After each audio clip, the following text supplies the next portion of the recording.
أما بالنسبة لأخي العزيز حمد، ليس لدينا شيء نستطيع أن نسأله عليه أو نحاسبه، لأننا لم نعطيه صلاحية حتى نقول له ماذا عملت خلال السنة التي كنت رئيس القمة فيها. فنحن لم نعطيه صلاحية، وبالتالي ليس لنا حق أن نحن نحاسبه ماذا فعل في خلال هذه السنة.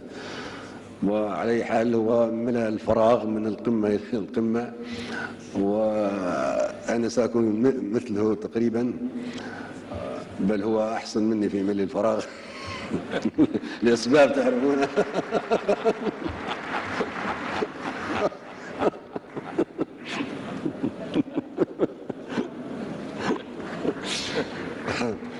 فأخ حمد، لك الشكر والتقدير.